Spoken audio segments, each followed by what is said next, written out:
နေ့သူတော်ကောင်းတို့ဦးဇင်းတို့တွေရဲ့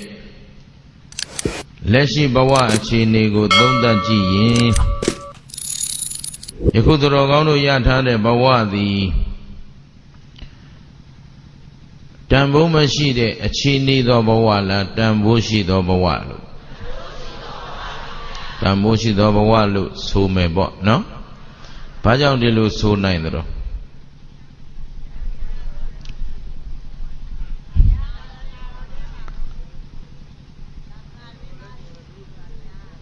ကိုယ်ဘဝတန်ဖိုးကိုသိရမယ်ဘာကြောင့်တန်ဖိုးရှိတဲ့ဘဝလို့ဆိုနိုင်တဲ့တုံးလို့မေးခဲ့လို့ရှိရင်ဘယ်သူကပဲမေးခုသူတော်ကောင်းတို့သည်ဗုဒ္ဓမြတ်စွာဤသာသနာအဆုံးအမတဲ့တွေ့မတွေ့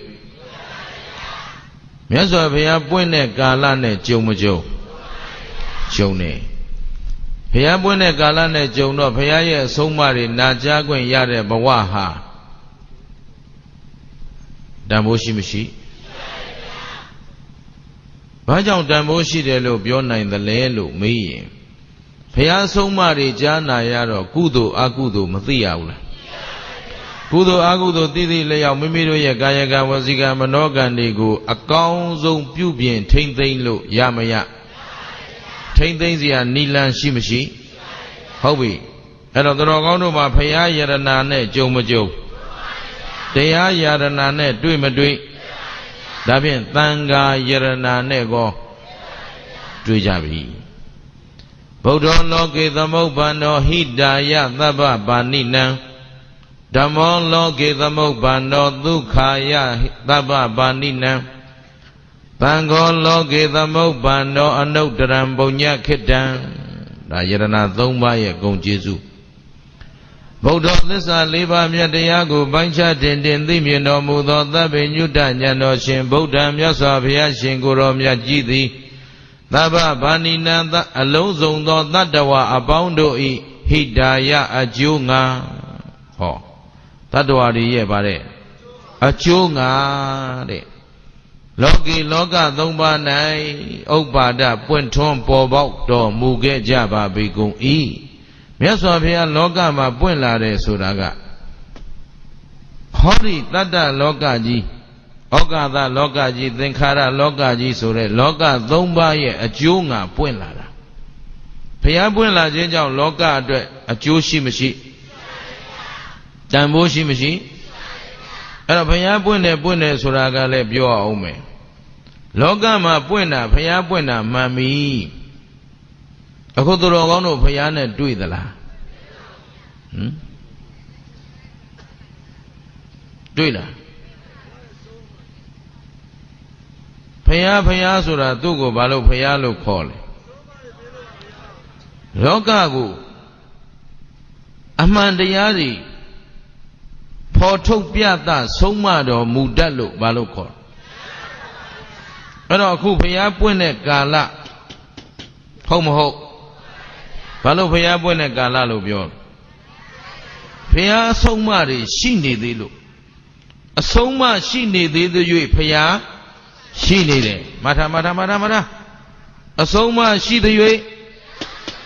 ဘုရားရှိတယ်အခုသူတော်ကောင်းတို့မှာ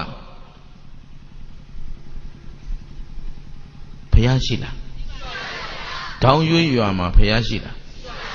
ဘယ်မှာတော့ဟိုဘုန်းကြီးကျောင်းထဲကဆင်းတူကြီးပြောတာလားရွာဦးစီရိယဟာပြောတာလားဘုရားဆိုတာဘာလဲဆုံးမသူတော်ကောင်းတို့ရွာမှာဘုရားရှိတယ်မရှိဘူးဆိုတာဘာနဲ့သက်သေပြမလဲဆိုရွာသူရွာသားတွေဟာမြတ်စွာဘုရားရဲ့အဆုံးအမကိုဘယ်လောက်တန်ဖိုးထားသလဲလေးစားလိုက်နာသလဲဆိုတဲ့အပေါ်မှာမူတည်တယ်တို့ရွာသူရွာသားတွေကဘုရားအဆုံးအမတိုင်းနေကြရဲ့လားသူများအသက်သတ်ခြင်းကကင်းရလားသူများဥစ္စာခိုးခြင်းကကင်းရလားသူများသားမယားပြစ်မှားစော်ကားခြင်းကကင်းရလားမှုသားပြောခြင်းကကင်းရလားကြမ်းတမ်းသောယုံညံ့သောစကားတွေပြောခြင်းကကင်းရလားဂုံတိုက်သောစကားပြောခြင်းကကင်းရလားသိမ်ဖြင်းပေါ့ပြက်သောစကားပြောခြင်းကကင်းရလားဟုတ်ပြီနော်သိရင်သိရဲ့တောက်စားမှုရခြင်းကကင်းသလားဒါကြည့် ဟုတ်ပလားအဲ့တော့ရွာထဲမှာအရင်တောက်တဲ့လူရှိတယ်ဆိုအဲ့ဒီရွာမှာဖယားမပွင့်သေးဘူး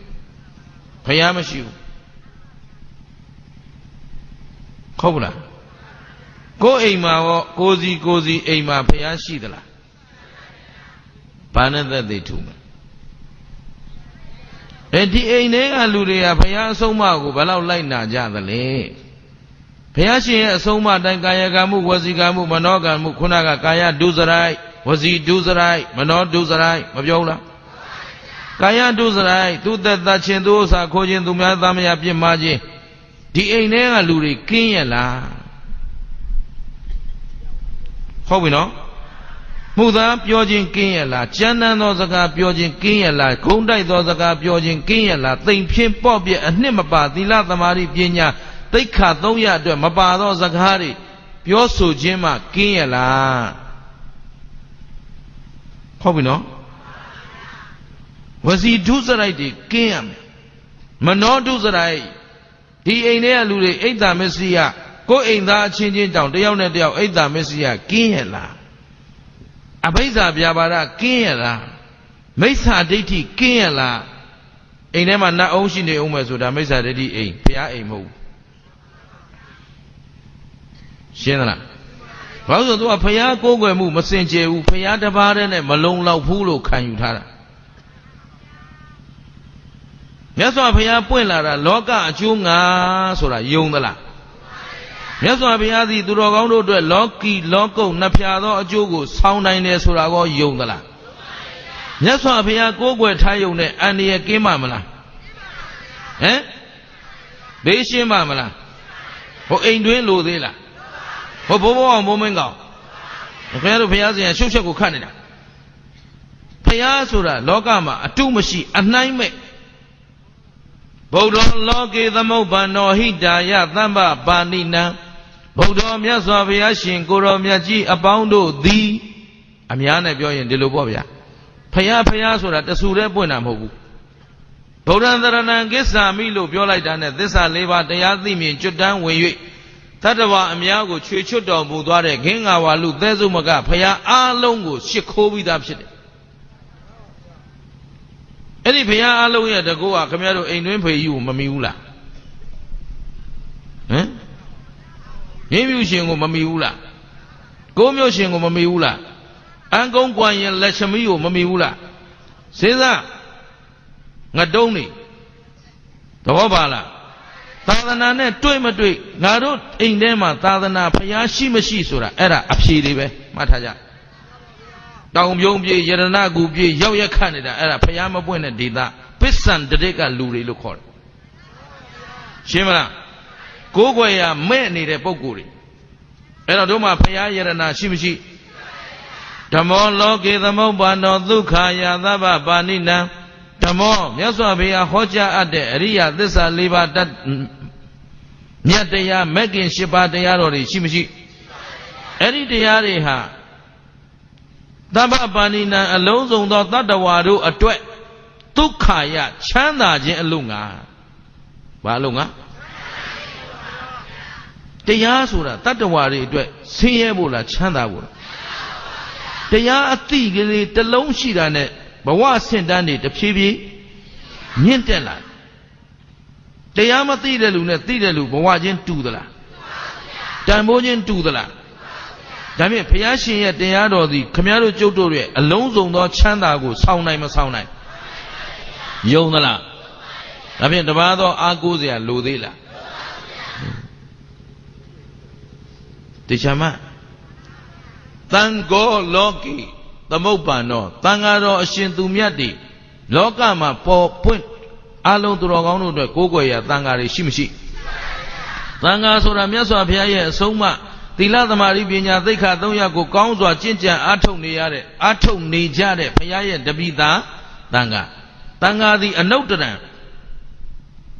အနိုင်မဲ့အတုမရှိသောပုံညခိတ္တံကုသိုလ်ကောင်းမှုတို့ရဲ့စိုက်ပျိုးရာသူသံဃာတော်ရှင်သူမြတ်တွေရှိနေတဲ့အတွက်ခင်ဗျားတို့ကောင်းမှုတွေဖြစ်ထွန်းခွင့်ရမရအခုဒါနသီလဘာဝနာတွေစောင့်တည်ခွင့်ရနေတာပွားများခွင့်ရနေတာဘယ်သူတွေကြောင့်သံဃာတွေကြောင့် ဒါကြောင့်ယရနာတို့မှာဘယ်နှပါးရှိလဲမြတ်စွာဘုရားယရနာရှိတဲ့ပွင့်ထွန်းလာတဲ့အတွက်လောကအတွက်အကျိုးရှိမရှိလောကကိုအသာထားမိမိတို့အတွက်ကောယုံသလားငါတို့မှာဘုရားမတပါးကိုယ်ွယ်ရတခြားလုံးတော့ဗုဒ္ဓောမေတရဏံဗုဒ္ဓံတရဏံယစ္ဆာမိဗုဒ္ဓောမေငါတို့အတွက်ဗုဒ္ဓောမြတ်စွာဘုရားမှတပါးအဉ္ဉံမှတပါးကိုယ်ွယ်ရသိကြတယ်နော်ဗုဒ္ဓံတရဏံကိစ္ဆာမိဘုရားကိုကိုယ်ွယ်ပါ၏ဗုဒ္ဓံပူဇေးမိဘယ်လိုပူဇော်ဘုရားကိုဘာနဲ့ပူဇော်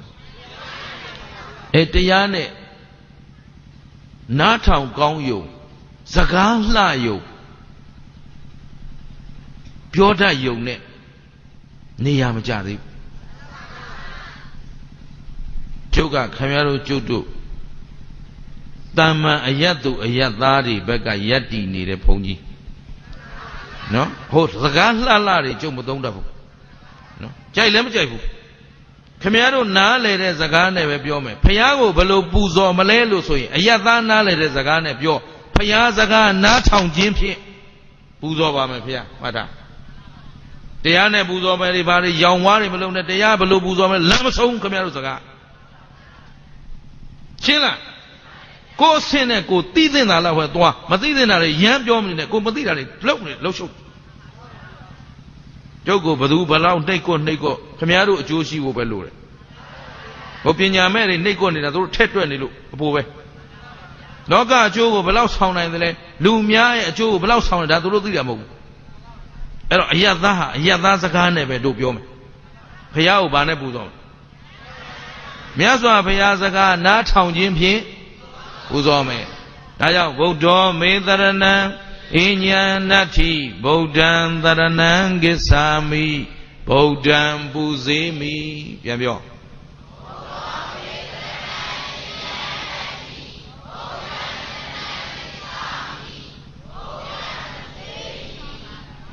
မြတ်စွာဘုရားကမလုံနဲ့လို့တားမြစ်ထားတာသည်အပြစ်ရှိလို့လားမရှိလို့ဆင်းရဲပေးမှမို့လို့လားချမ်းသာပေးမှမို့လို့ဟမ်တားမြစ်ထားတယ်ဆိုတာဆင်းရဲစေတတ်တဲ့တရားတွေမို့တားမြစ်ထားတာယုံသလားအဲ့တော့ဗုဒ္ဓံပူဇေးမိဘုရားကိုပူဇော်ပါ၏ဆိုတာမြတ်စွာဘုရားဆွန်ပန်းရေချမ်းကတ်လို့အဲ့ဒီပူဇော်အထူးကိုမြတ်စွာဘုရားကနှစ်သက်သလားပစ္စယအဓိကသမမဟုတ်မြတ်စွာဘုရားသည်တရားအတွက်ဘုရားဖြစ်လာတာတရားနဲ့ပူဇော်ခြင်းကိုသာအလိုရှိတယ်ဟုတ်ပြီနော်တရားနဲ့ပူဇော်ဘယ်လိုပူဇော်မလဲဆိုတော့မြတ်စွာဘုရားရဲ့စကားအတိုင်းအဆုံးအမအတိုင်းလိုက်နာကျင့်သုံးခြင်းဖြင့်ဘာလို့အောင်ပူဇော်ရမယ်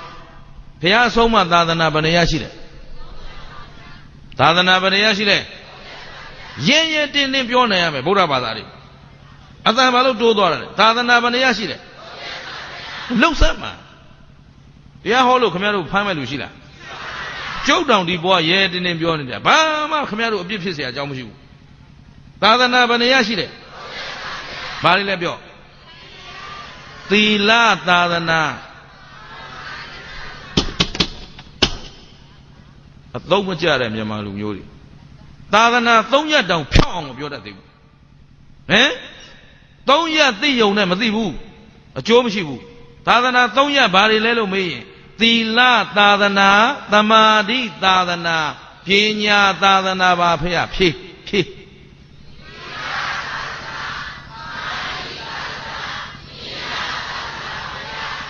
ဒါကိုယ့်ဟာကိုယ်တောင်ရောင်ဝါဖြစ်နေတာသူများလှည့်ရန်လုပ်နေသေးတယ်ဘယ်သူမှလာမဖြတ်ဘူးနင်တို့ကနင်တို့ကိုပြက်နေပြီးသားသာသနာထူးပြီလားပြောမနေနဲ့သာသနာ3ရက်ဘာမှမသိပဲနဲ့ဘယ်သာသနာသွားထိမ့်မှာနင်တို့ကရှင်းတယ်နော်သဘောပေါက်လား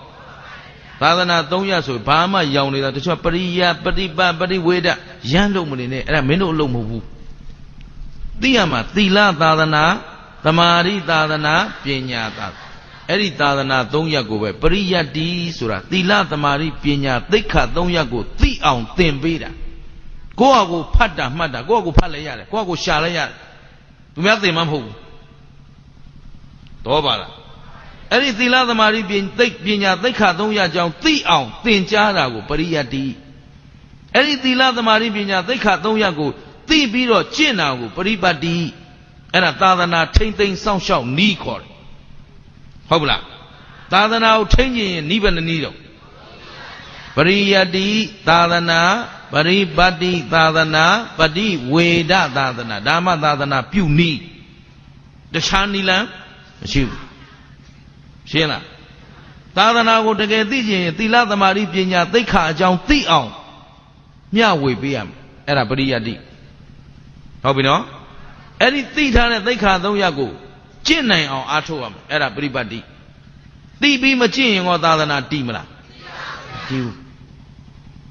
အသိလဲမှန်ရမယ်အကျင့်လဲမှန်ရအသိမှန်အကျင့်မှန်မှပရိဝေဒဆိုတာအဓိသီလအဓိစိတ်ဓာတ်အဓိပညာခုတော်ကောင်းတို့ဦးဇင်းတို့ရဲ့ပန်းတိုင်ဟာအဲ့ဒါပဲအဓိသီလကိုယ်တဏ္ဍာမှာခိုင်မြဲတဲ့သီလရှိရမယ်။မရှိရမယ်။အဓိစိတ်ဓာတ်တရဏဂုံမြဲရမယ်။လောကမှာဘုရားတရားတန်ခါထက်လွဲပြီးတော့ကိုးကွယ်เสียတခြားကိုးကွယ်เสียရှာเสีย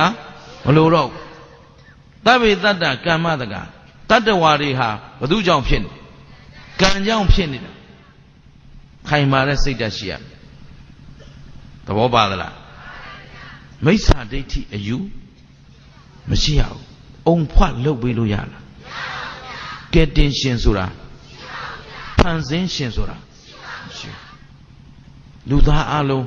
ကိုစားဖို့ကိုစိုက်ပြီးကိုအတွက်ကိုလုပ်ခဲ့ကြရတယ်ဟုတ်ကဲ့လားလိမ္မာတဲ့လူချမ်းသာတယ်မိုက်တဲ့လူမွဲတယ်မိုက်လို့မွဲတာပြစ်တာထားလိုက်သူ့မိုက်ပြစ်နေသူရှင်းလားသဘောပေါက်သလားအကြောင်းကောင်းမှအကြောင်းမှန်မှ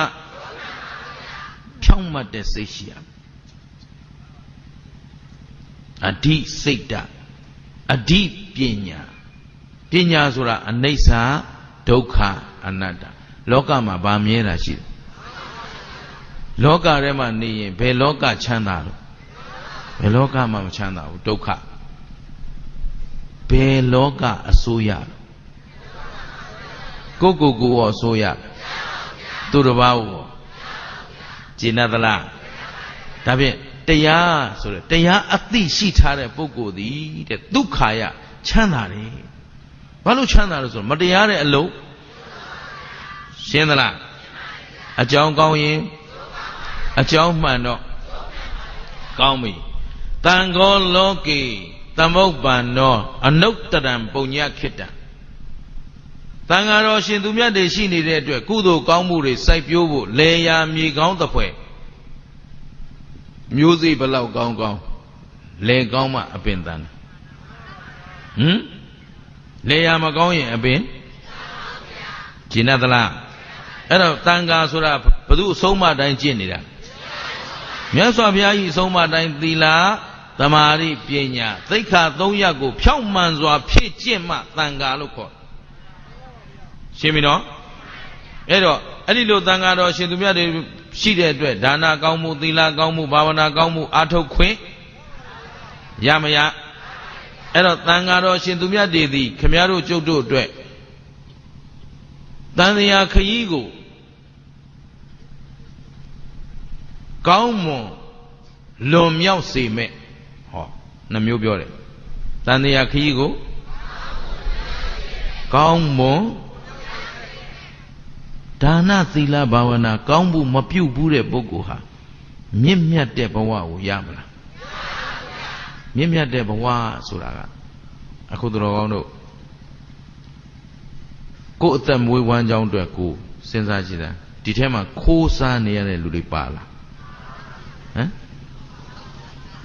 အတန်တိုးသွားတယ်သူများအသက်တတ်မှစားရမယ့်လူတွေရောဟုတ်ပြီသူများသားမရပြစ်မှားစော်ကားပြီးရှာဖွေစားတော့နေရတဲ့လူတွေရောမှုသားပြောပြီးစည်းဝါးရှာရတဲ့လူလာဟမ်မြင့်မြတ်တဲ့ဘဝနဲ့ယုံညံ့တဲ့ဘဝဆိုတာအဲ့ဒါပဲ မြတ်သောဘဝကိုရောက်လာမှဘဝအဆင့်ကဏ္ဍကတဖြည်းဖြည်းမြင့်လာမှနိဗ္ဗာန်မဲ့ဖို့နဲ့ထိုက်တန်တဲ့ဘဝကိုရမှာဒီလိုမှမဟုတ်ရင်ယုံညံ့တဲ့အလုံးနဲ့ပဲအသက်မွေးဝမ်းကြောင်းပြုနေရတယ်ဆိုရင်ယုံညံ့တဲ့ရုပ်တဲ့ရုပ်ညံ့တဲ့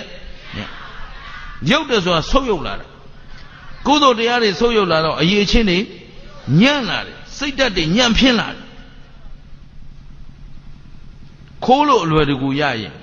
စိတ်ဓာတ်မခိုင်မာတဲ့လူကခိုးမလားမခိုးဘူးလားအဲ့ဒါညံ့တယ်ညံ့ဖျင်းတဲ့လူခိုးမှရမယ်ဆိုရင်စိတ်ဓာတ်မြင့်မားတဲ့ပုဂ္ဂိုလ်များကြတော့အသက်သာသေးခံတော့မှမခိုးတော့ကွာသွားပြီရှင်းလား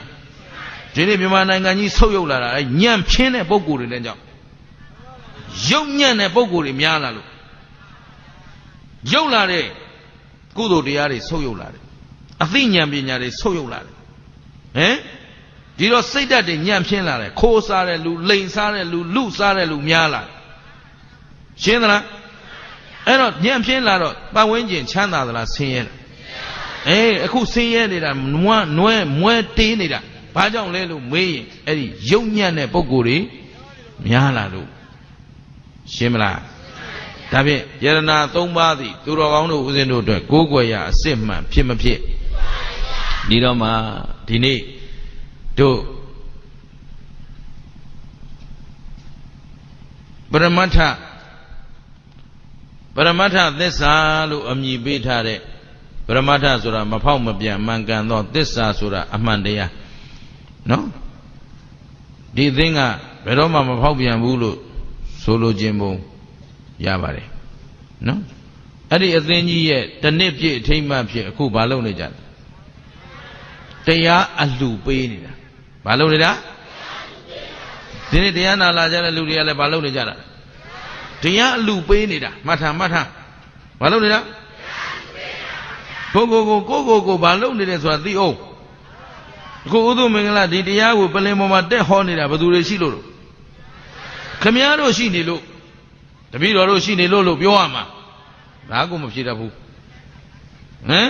အဲ့တော့လာတဲ့ပုဂ္ဂိုလ်အလုံးဟာတရားအလှပေးနေတဲ့ပုဂ္ဂိုလ်တွေဟုတ်မဟုတ်အဲ့တော့မှဒါနံသက္ကသသောဘာနံဒါနံပါထေယမုဒ္ဓမံဒါနံဥဇုကတံမက်ကံဒါနံမောက္ခပဒံဝရံဒါနံဒါနတရားသည်သက္ကသနတ်ပြည်ဤသောဘာနံစောင်းတန်းလေကားကြည့်ပါသည်ဟောဒါနကောင်းမှုပြုရင်ဘယ်သွားတဲ့လေကားတဲ့နတ်ပြည်တက်တဲ့စောင်းတန်းနတ်ပြည်တက်တဲ့လေကားတဲ့ဟုတ်ပြီနော်လာအောင်မယ်ဒါနံဒါနတရားသည်ဥဒ္ဓမမြတ်လာစွာထသောဘာထေယံဘဝများစွာတန်တရားအတွက်ရိက္ခာဒုတ်ကြီးပါပေသည်ဘဝများစွာတန်တရားအတွက်ဒါနကပါတဲ့ရိက္ခာဒုတ်ဒါလည်းလိုအပ်မလို့ဒါနရိက္ခာမပါတဲ့လူတွေကြတော့အခုညတရားပွဲတောင်ရွာထဲမှာမလာမနာနိုင်ဘူးရွာနာတော့ကတ်နေတာပဲသွားကြတဲ့အိမ်ဆောင်အောင်ရိက္ခာဒုတ်မပါတော့သူ့အထုပ်သူစိတ်မချဘူးရှင်းလားမြတ်တဲ့လူနဲ့ရုပ်တဲ့လူဆိုတာအဲ့ဒါကွာတာတရားပွဲရှိလို့တောင်တရားနာမထွက်နိုင်ဘူးအလူရှိလို့အလူထမသွားနိုင်ဘူးရိက္ခာဒုတ်နဲလားသဘောပါသလားတဝမ်းတစ်ခါအတွက်ကြောင်းကြဆိုင်နေရတော့သူများတရားပွဲဆိုလဲကိုမပွဲနိုင်ဘူးသူများတရားအထုတ်ရအောင်စခန်းဝင်ဆိုတော့လဲမဝင်နိုင်ဘူးအဲ့တော့ဒါနရိက္ခာဒုက္ခလိုအပ်မလိုအပ်ဟုတ်ပြီဒါနတရားသည်ဥဒ္ဓမမြတ်လစွာထသောပါထေယံဘဝမြတ်စွာတန်တရားအတွက်ရိက္ခာဒုတ်ကြီးပါပေသည်ဒါနတရားသည်မက်ကလမ်းကြောင်းခရီးကောင်းသို့ဥဇုကတံဖြောင်းပြောင်းမရောက်စေတတ်၏ဟောဒါနတရားရှိတဲ့လူမှလမ်းမှန်တွေ့မယ်ဗါတဲ့ဒါနတရားရှိမှဒါနကောင်းမှုမရှိတဲ့လူကတရားမှမနာနိုင်ဘူးဆိုရင်မဂ္ဂင်၈ပါးတွေသိမလားတရားအထုတ်နိုင်သွားရှိမလားဒါနမျိုးစိနဲနေတဲ့ပုဂ္ဂိုလ်ကကိုတဝမ်းတစ်ခါအတွက်တောင်မဖူလုံတော့တရားနာဖို့အခွင့်အရေးလည်းမရှိဘူးသဘောပါလားအဲ့တော့မဂ္ဂင်၈ပေါ်လမ်းပေါ်ရောက်ချင်ရင်လည်းဘာကောင်းမှုပါရမ ဒါမို့ပါရမီ10ပါးအပြား30ဗုဒ္ဓမြတ်စွာလောင်းလျာတို့ဘုရားပါရမီဖြည့်ကျင့်တဲ့အခါဒါနပါရမီရစဘယ်ရစလဲအဲ့တော့ဒါနသည်အရေးကြီးမကြီးအားလုံးအတွက်သတိထားဖို့လိုအပ်မလိုအပ်ကောင်းပြီနောက်ထပ်လာအောင်မယ်ဒါနံဒါနတရားသည်ဝရံမြတ်လစွာသောမောက္ခပဒံနိဗ္ဗာန်ရောက်ကြောင်းတရားကောင်းအစစ်အမှန်ဖြစ်ပါ၏ဒီဒါနတရားဘယ်ထိပို့ဦးမှာလဲ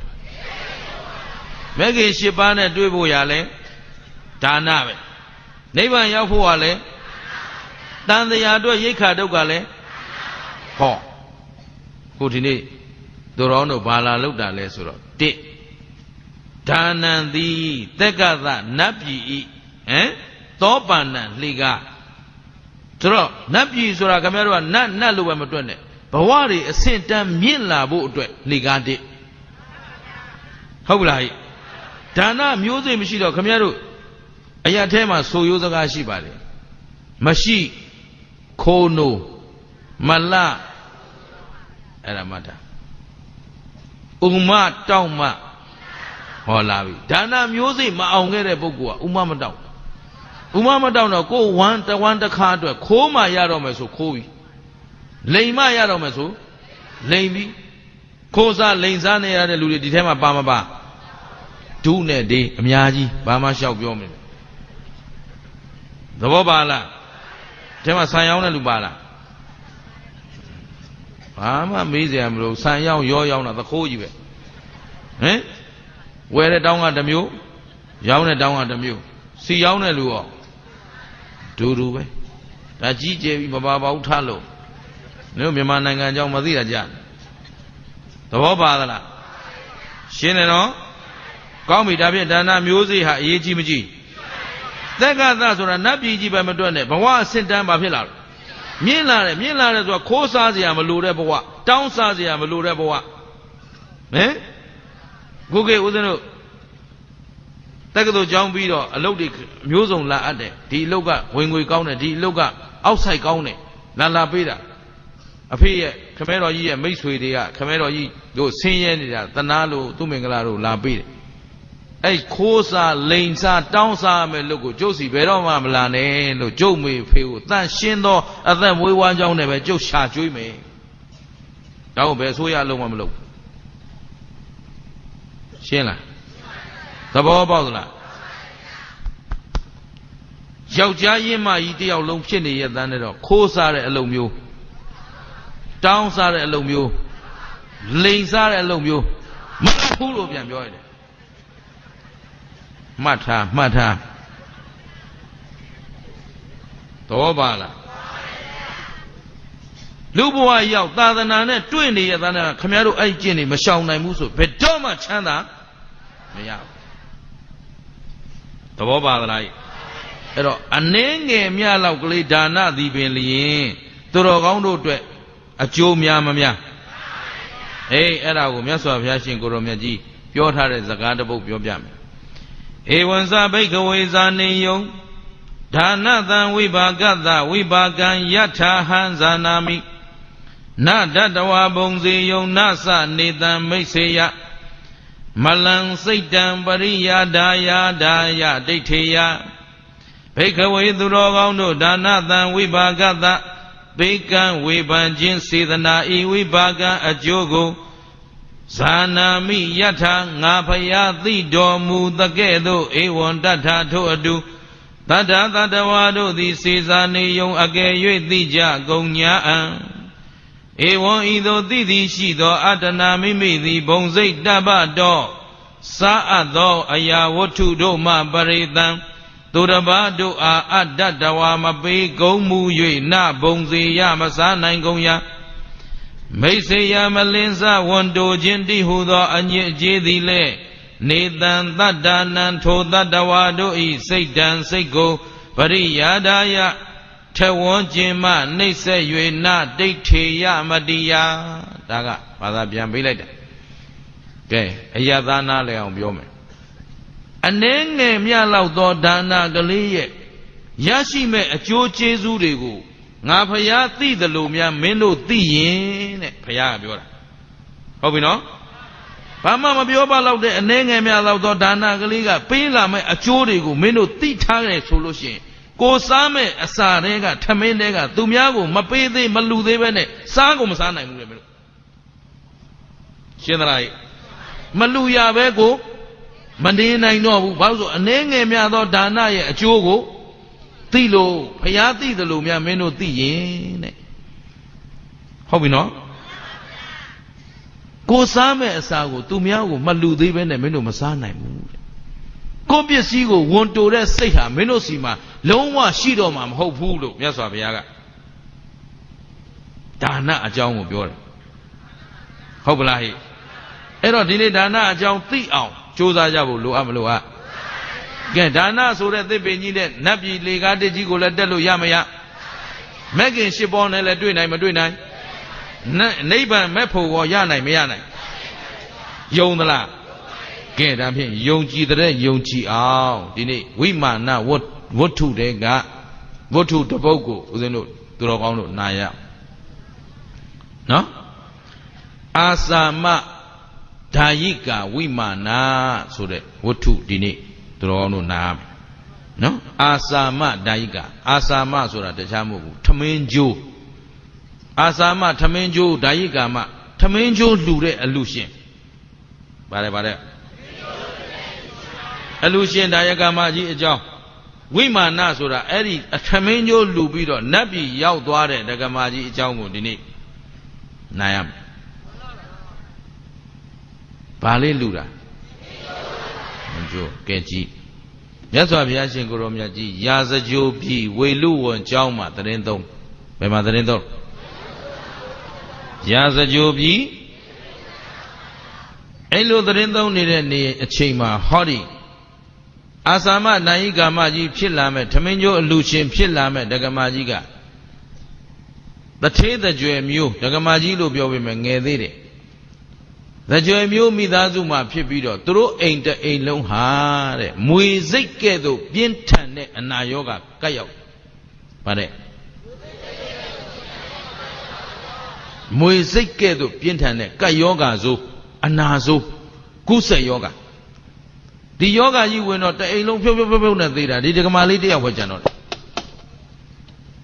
အဖေလေးအမေလေးအကုန်သေးကုန်ပြီဦးကြီးဦးလေးဒေါ်ကြီးဒေါ်လေးအကုန်သေးကုန်ပြီဒီသမီးလေးတယောက်ပဲ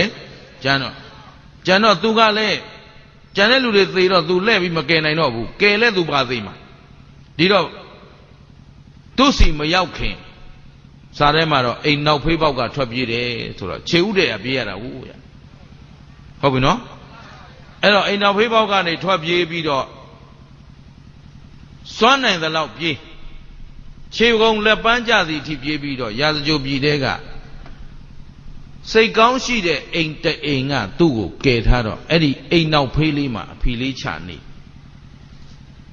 ဟုတ်ပြီနော်ရာဇကြိုကအိမ်တအိမ်ရဲ့အိမ်နောက်ဖေးမှာအဖီချနေပြီးတော့အဲ့ဒီအိမ်ကကျွေးတဲ့ထမင်းကြံဟင်းကြံထမင်းကျိုးဟင်းကျိုးဟုတ်ပါလားဒါလေးသူတို့တနာသဖြင့်ပေးကမ်းတာလူကလည်းရုပ်ရည်စုပ်ပြတ်နေပြီတထေသမီးဆိုပေမဲ့ဒုက္ခမျိုးစုံကြုံတွေ့လာတော့ဒုက္ခမြပေတီပေစုပ်ဖြစ်နေတာပေါ့လေအဲ့တော့ထမင်းကြံဟင်းကြံမနဲ့ဆိုရင်ယာကုအကျံသူတို့ပေးတာလေးနဲ့မြတ်တာပြီးအိမ်သူများအိမ်နောက်မှာကပ်ပြီးတော့နေတယ်အဲ့ဒီတက္ကမတနေ့ကျတော့ရှင်မဟာကတ္တဗအရှင်မြတ်ကြီးဘယ်သူလို့ရှင်မဟာကတ္တဗနော်ဒုဖယားရှင်ကိုရောမြတ်ကြီးရဲ့မဟာသာဝကကြီးနော်ရှင်မဟာကတ္တဗအရှင်မြတ်ကြီးကသူ့ရဲ့အလုတ်ကသူဘာလုပ်လိမ့်ရှိသလဲလို့ဆိုတော့တခြားပုဂ္ဂိုလ်တွေလို့တရားဟောခြင်းအလုတ်နဲ့သာသနာကိုပြုစုစောင့်ရှောက်တဲ့အလုပ်သူသိမ့်မလုပ်ဘူးသူ့နားမှာလဲတပည့်တပန်းသိမ့်မွေးလိမ့်မရှိဘူးမွေးလဲသူကကံမကောင်းလို့သူ့အကြောင်းရှိတယ်နော်တပည့်ကသူ့အကြောင်းမီးရှို့သွားတယ်အဲ့တော့တပည့်အဆုံးမကောင်းရင်ဒါတပည့်ကအကြောင်းမီးရှို့သွားလို့ရှင်မကတ္တဗကြီးနောက်ထပ်တပည့်မမွေးတော့အဲ့ဒါသူဘာလုပ်လဲဆိုတော့အချိန်လေးမြတ်စွာဘုရားရှင်ဒေသစာကြီးကြွချီတဲ့နောက်သူမလိုက်ရဘူးဆိုရင်အချိန်အားရတယ်ဆိုရင်9ရက်ဖလသမဘာဝင်စားပြီးနေ9ရက်9လီဖဏသမဘာဝင်စားပြီးတော့ဖလသမဘာကထတဲ့အချိန်မှာ အဲ့ဒီဖလားသမဘာထတဲ့ပုဂ္ဂိုလ်ကိုဆွန်းလောင်းလူရတဲ့ပုဂ္ဂိုလ်ဟာဒိဋ္ဌဓမ္မအကျိုးပေးတယ်ပြီးတော့အဲ့ဒါဆင်းရဲတဲ့ပုဂ္ဂိုလ်တွေကိုသူဉဏ်ကွန်ရက်ထဲမှာရှာပြီးတော့ဘယ်သူကိုဒီနေ့ချီးမြှောက်အောင်မလဲဘယ်သူကိုကဲတင်ရမလဲဆိုပြီးတော့အဲ့ဒီလိုကဲတင်တဲ့အလုပ်ကိုရှင်မဟာကတ္တဗကြီးလုပ်ဟုတ်ပြီနော်အဲ့တော့ရှင်မဟာကတ္တဗကြီးကအဲ့ဒါလိုပဲ9ရက်ပြည့်လာဖလားသမဘာဝင်စားရာကနေ9ရက်ပြည့်လာလောကဓာတ်ကြီးကိုကြည့်တယ်ဒီနေ့ဘယ်သူကဲရမလဲကြည့်တော့ခုနကသူများအိမ်နောက်ဖေးမှာကတ်စားနေရတဲ့ဒကမာကြီးကိုတွားပြီးတော့မြင်တယ်ဘယ်လိုမြင်တာလဲဆိုတော့ဒီဒကမာကြီးမှာသရတရားရှိသလားကြည့်တယ်ရှိတယ်ဒီဒကမာကြီးရဲ့အာယုသင်္ခါရအသက်ကိုကြည့်တော့ညဆိုသေးတော့ဟုတ်ပြီနော်ဒီနေ့ညပဲသိမှာ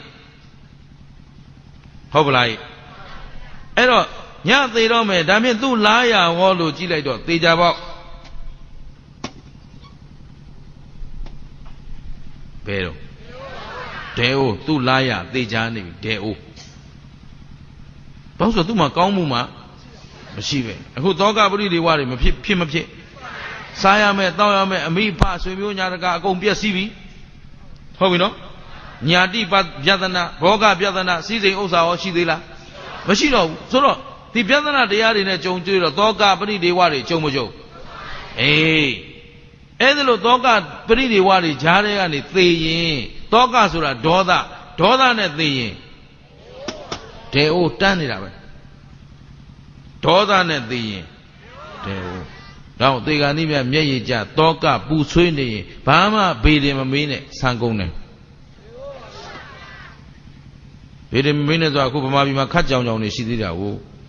သေသွားတဲ့လူပဲရောက်နေတာဘယ်ခေါ်ပြီးအမျှဝေးရမှာအယူတွေတော့ပါလားဘုန်းတော်ရဲ့တရားတော်တွေရှိရတဲ့နဲ့တော်တော်ပေါ်ချကြနိုင်တဲ့တိုင်းပြည်ဒါမရှိဘူးတော့ပါလားကိုယ့်အကိုမကျေနိုင်အိမ်မှာနာမည်ခေါ်အမျှဝေမရဘူးလားအဲ့ဒါဟိုလိန်စားတဲ့လူတွေနောက်သွားပြီးတော့ဟုတ်တယ်ဘယ်ဘဝရောက်နေလဲသူဘယ်ပိဋ္ဌာတွေလမ်းခေါ်ထားမှလည်းမသိဘူးတော့ပါလားအဲ့ဒါဒေါသနဲ့သိရင်ငရဲမှာဘယ်မှခေါ်မရတော့ဘူးအချိန်မမီတော့ဘူးရှင်းသလားတော့ဒီထဲမှာမသိမဲ့လူပါလားကဲဘာစိတ်နဲ့သိကြလေ့ကျင့်ပြီးပြီလားအစင်သင်ဖြစ်ပြီလားဟမ်သေဖို့အစင်သင်ဖြစ်ပြီလားကိုမေးပါဟုတ်ပလားကျုပ်ကိုဖြေနိုင်တာမဖြေနိုင်ပြဿနာမရှိဘူးခင်ဗျားတို့ရင်ဆိုင်ရမယ်ဘယ်ချိန်သိမယ်ခင်ဗျားတို့သိလားမသိရင်ခုကလေးကအစင်သင်ဖြစ်နေဖို့လိုအပ်မလိုအပ်ကြည်ဒီမှာအလွန်ဆင်းရဲတဲ့ဒကမကိုရှင်မဟာကတ္တဗကတွေးသွားပြီတွေးသွားတော့ဒီပုဂ္ဂိုလ်ကိုကယ်ရမယ်ငါကယ်မှဖြစ်မယ်ငရဲရောက်တော့မှာမကြခင်လဲသေတော့မှာမြင်ထားတဲ့အတွက်သူတော်ကောင်းပညာရှိသံဃာတော်ရှင်သူမြတ်ရှင်မဟာကတ္တဗရှင်မြတ်ကြီးကသင်္ကန်းလေးပြင်ယုံပြီးဆုံးခံကြွဆုံးခံကြွတော့ဆုံးခံကြွတယ်ဆိုရင်ပဲအရင်ဆုံးရောက်လာတာတရားမင်းဟုတ်ပြီနော်သူဆုံးခံကြွတာဟိုသူများအိမ်ကတ်စားနေရတဲ့ပုဂ္ဂိုလ်ရှိကိုဆုံးခံအဲ့တော့တရားမင်းကရှေ့ကနေလူသွမ်းကောင်းလုပ်ပြီးတော့တပည့်တော်လူပရစေဆုံးလူဖို့လာဟဲ့တရားတဲ့နင်းကိစ္စမဟုတ်ဘူးတဲ့နင်းမှာကုသိုလ်အရှိန်စောကုသိုလ်ရှိပြီးသားကိုစည်းစိမ်နဲ့ကိုရှိနေပြီးသားနင်းအတွက်မဟုတ်ဘူးတဲ့ငါအလူခံထွက်လာတာခိုးဆင်းရဲသားအတွက်ဖဲရှင်မကတ္တဗမောင်းထုတ်လိုက်တရားနောက်ဆုတ်သွားနောက်ဆုတ်သွားပြီးတော့ဒီဒကမာကြီးရဲ့နောက်မှာထမင်းကြိုးလေးထမင်းအကြံလေးညကထမင်းကြံလေးဟိုကစပေးထားပုံရတယ်မနဲ့စာမရောက်သေးဘူးအဲထမင်းကြိုးလေးကိုသူ့ခွက်ပေစုပ်ပေပွားနေတဲ့ခွက်ဆိုတော့သူ့မှာသူများအိမ်ကတ်နေရတာဆိုတော့ခွက်လည်းဆေးနိုင်ပုံမရပါဘူးဟုတ်ပြီနော်အဲ့ဒီပေတေခွက်ထဲမှာထည့်ပြီးစားမလို့လုံနေတာအဲ့ဒီရှေ့ဆုံးကန်ရရှင်မကတ္တဗဆုံးခံရတော့ဒကမာကြီးကကြည်ပြီးတော့ तू ကသိတယ်ဆိုတာကဟို तू လာခဲ့တုန်းကတာမင်ညလူစင်းရဲဘဝလာတာလားလူချမ်းသာဘဝလားချမ်းသာတဲ့ဘဝကလာတာ ဆိုတော့သူမျိုးရိုးအဖြစ်အစစ်တမ်းမြင့်တော့အသိဉာဏ်အစစ်တမ်းမြင့်တယ်မှတ်ထားနော်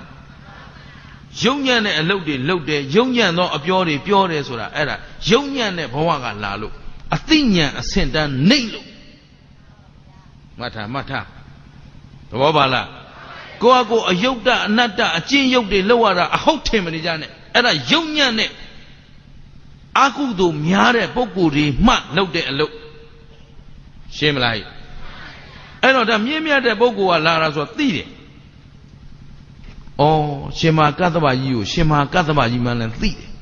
ဩအရှင်မြတ်ကြီးတဲ့ငါစီဆွမ်းငံကြွလာတယ်ထမင်းကွက်လေးအောက်ချလက်ဥကလေးချီ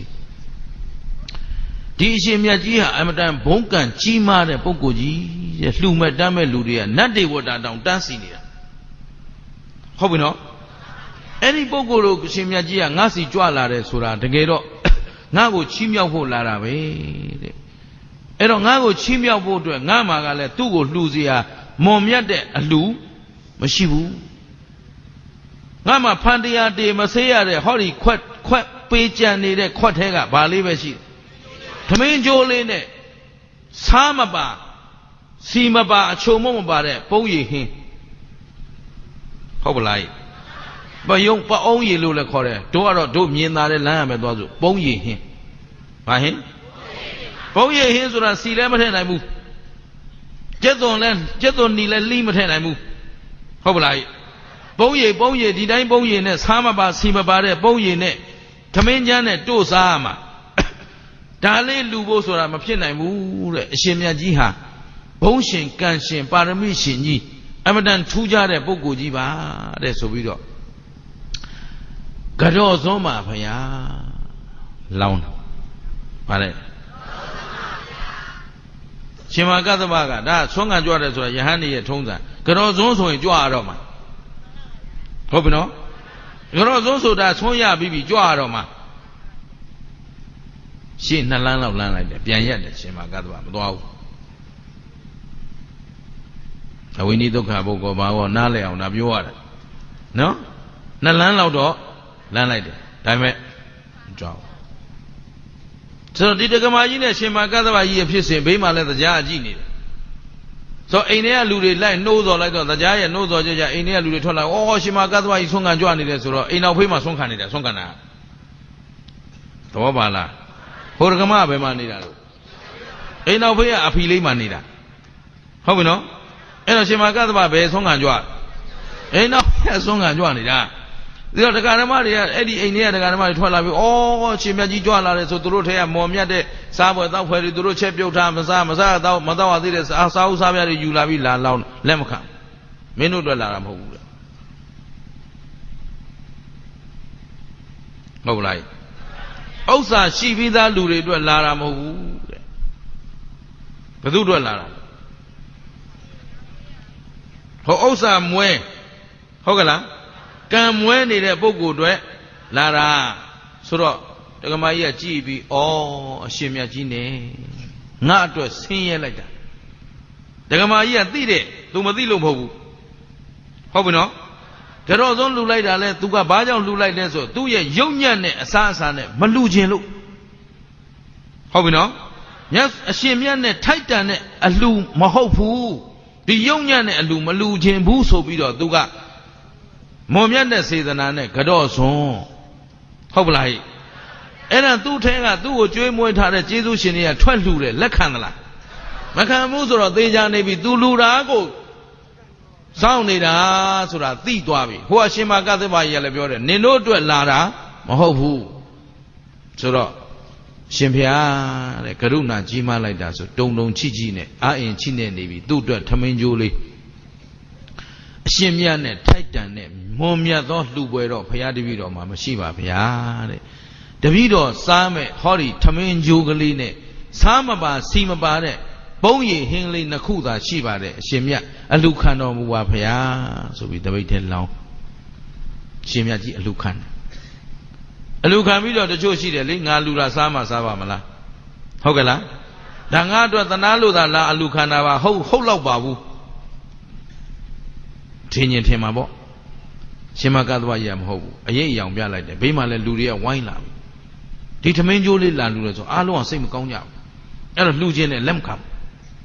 အဲ့တော့ဒီနားတင်စားမဲ့အမှုရာပြဟုတ်ပြီနော်အဲ့တော့ဒကမာကြီးကသူ့ရှိတာလေးနဲ့ခင်းပေးဆိုတော့ဒကမာကြီးအဲ့ဒီနေတဲ့အဖီလေးဘေးနားတယ်မဲ့မြင့်မြတ်တဲ့နေမြင့်တဲ့နေရာလေးတနေရာမှာအခင်းလေးခင်းပြီးအဲ့ဒီနားတင်ထိုင်ပြီးတော့ထမင်းကြိုးနဲ့ပုံရည်ကိုမြိန်ရှက်စွာစားပြဆုံးဖုံးပေးဒကမာကြီးပီတိတွေဖြည့်ဟုတ်ကလားအယောင်ဆောင်လူခန္ဓာလားတကယ်ကိုအစစ်အမှန်လူခန္ဓာလားဒါဖြင့်ကရုဏာကြီးမကြီးအဲ့တော့ဆင်းရဲတဲ့ပုဂ္ဂိုလ်နှိမ့်ချနေတဲ့ပုဂ္ဂိုလ်နွမ်းပါနေတဲ့ပုဂ္ဂိုလ်ကိုကဲတင်ခြင်းနဲ့ဆိုတာကရုဏာမှတ်ထားကြီးမားတဲ့ကရုဏာပိုင်ရှင်တွေမှလုံနိုင်တယ်ရှင်ဝါကသဗ္ဗကြီးမှာမုံမြတ်တဲ့ခွဲပေါ်ရနိုင်မရနိုင်လူမဲ့လူရှိမရှိအခုအရန်သိင့်ကိုဘေးနားမှာတရားမင်းအပါဝင်တထေးတကြွယ်တွေဝိုင်းနေတာရှိတယ်ဒါပေမဲ့ဘသူ့ကိုကဲတာခုဆင်းရဲနွမ်းပါနေတယ်အနုတ္တရံပုံညခိတ္တံဆိုတာဒါဟုတ်ပြီနော်